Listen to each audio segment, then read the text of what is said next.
Yo, what is going on, guys? And today I just want to talk about the 10 most surprising players this NBA season. And let's get right into it. And before we start, I want to hear down below if I miss anybody that you guys think deserves credit, comment him down below. And if I say anybody that you thought deserved credit, comment down below what you think about them if I missed anything about them. So let's get into today's video and let's talk about Nerlens Noel. Nerlens Noel has stepped in and been playing a lot more minutes due to the fact that Mitchell Robinson's out with an injury.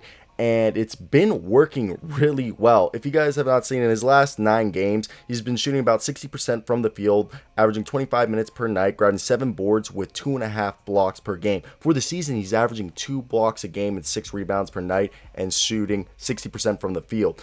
And obviously, Nerlens Noel has not lived up to his pre-draft expectations, but he's right now looking like a really good energy guy off the bench who's perfectly suited for the offense and defense that the New York Knicks are running with Tom Thibodeau at the head coach position. And it's been very fun to watch him play for them right now. So, yep, that one.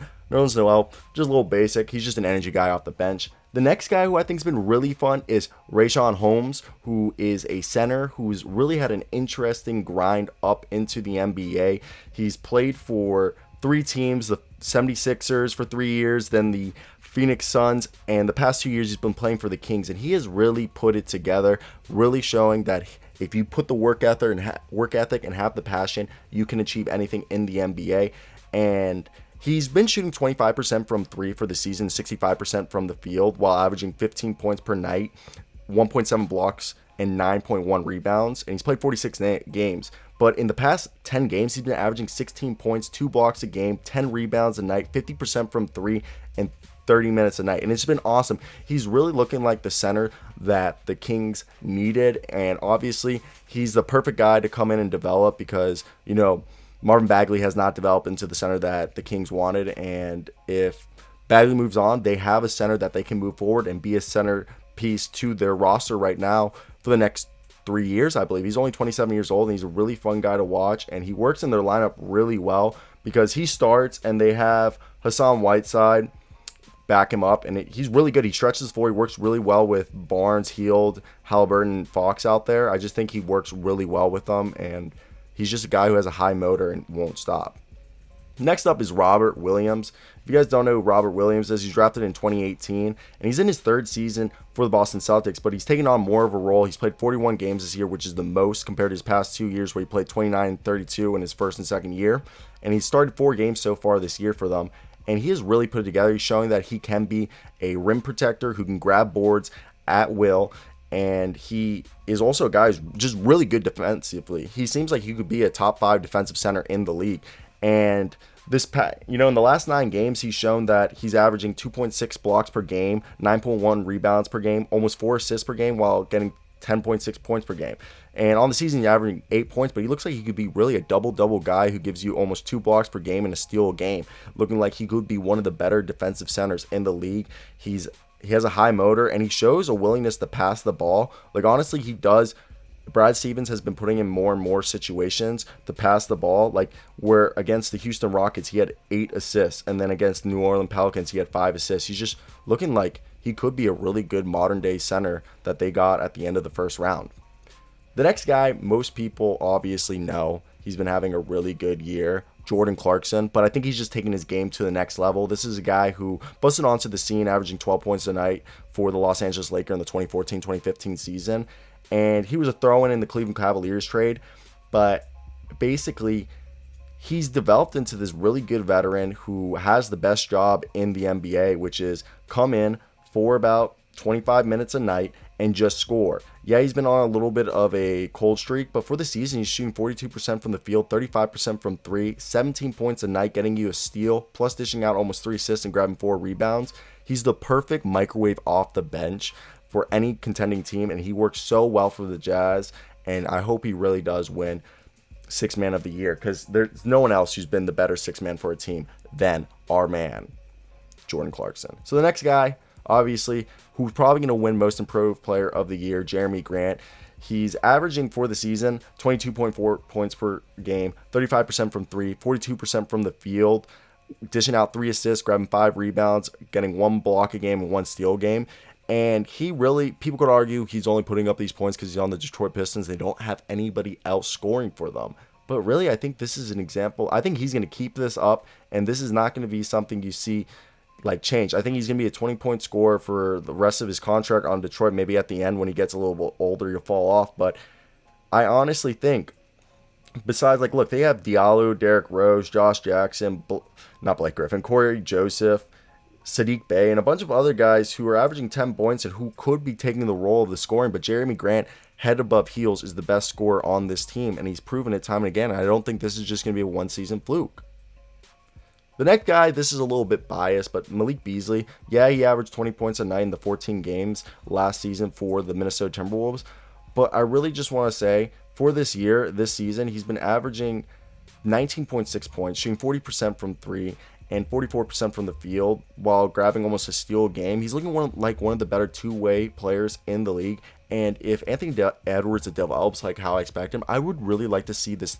Honestly, if you keep D'Lo in there, they have a four-headed monster of scoring with Karl-Anthony Towns, Malik Beasley, Anthony Edwards, and D'Angelo Russell, who are all four guys who can average 20 points a night. And this team is going to be so scary, and I'm so happy that they re-signed him. He's really surprised us of how consistent he can be at scoring and being a two-way player. The next guy is Chris Boucher. You guys probably know how good he's been. He's been averaging 24 minutes a night, shooting 52% from the field and 40% from three. And he's getting 13 points per night, 2 blocks, and he's using his length to not only disrupt passing lanes, but to also be just this guy who can stretch the floor for the Toronto Raptors. And he's really the ideal modern day power forward / small ball big man. He's 6'9", but he can block shots. He's just so much fun to watch, and he's really a catalyst to that Toronto Raptors roster. Draymond Green, I think he's been surprising. He's really had a career renaissance this year. Everyone thought he was falling off these past 2 seasons, being injury prone, and also that his assists were all in the 6.2 last year and 6.9 2 years ago. And this year he's jumped that up to a career high 8.4 assists per game, almost a block a game, 1.5 steals per game. He's only scoring 6.3 points, but he is shooting 26% from three, which is still showing how his three-point shot has declined on 2 attempts per night and 41% from the field. I just think he's one of the reasons why the Golden State Warriors aren't a bottom-tier team in the NBA and that they're fighting for a play-in spot in this year's tournament is because of Draymond Green and Steph Curry. But mainly, like, obviously Steph Curry's a huge part, but Draymond Green finding what makes his game great again is such a big part of that. The ninth guy is Julius Randle, and I think Julius Randle is just showing all his haters and everyone, like, hey, I am a good NBA player. I am an all-star. I'm a third-team all-NBA player. I am a 20-point scorer. All right, in his second season, he's really put it together, showing that he can pass almost 6 assists per night. He has about a steal a night. He's not really a rim protector like we thought, but he's a guy who is really showing that he could be the franchise cornerstone at 26 years old for the New York Knicks, that they could develop around him. He's showing that he's shooting 41% from three on 5 attempts a night, and he's shooting 46% from the field. He really is, I think, a top 5, top 10 point power forward in this league, can play the small ball 5, and he's one of the reasons why the New York Knicks are going to make the playoffs. And it's been so much fun to watch them have success with him because he really is one of the big parts of this team. And I'm so glad that they're having success. It's what they have, and I think Julius Randle averaging 22.9 points per game, 10.7 rebounds per game with 6 assists a game is crazy. And congrats to Tom Thibodeau for figuring out what they could use him for. And the last guy is Gordon Hayward. I think he's really been impressive just because last year, he averaged 17.5 points for the Boston Celtics, but he's really gone up, and he showed that he is still that same player who signed in 2017 with the Boston Celtics, and he's worth this $160 million contract that he signed with the Hornets. And he's one of the reasons why the Hornets have been so good, and they're not a bottom-tier team this year. He's their Swiss Army knife. He can do everything. He can defend. He can make plays. He can score. He's the veteran leader. He's the guy who is the voice of this team.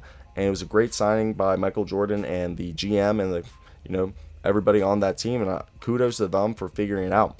But yeah, that's pretty much it. The only people that I think I could, shout out is the Spurs. DeMar DeRozan, Keldon Johnson, Lonnie Walker, DeJounte Murray. Pretty much the whole Spurs team has surprised me. But yeah, I think that's about it from me, guys. I hope you guys did enjoy this. I'm just going to milk this till 10 minutes, I feel like. That's just the nice thing to do. But yeah, I hope you guys did enjoy. Like, comment, subscribe. as always, guys, I hope you guys do have a great day, because I know I will. I'm laying here with my dog. I don't know if you hear her breathing, but she was. But till next time, guys, peace out.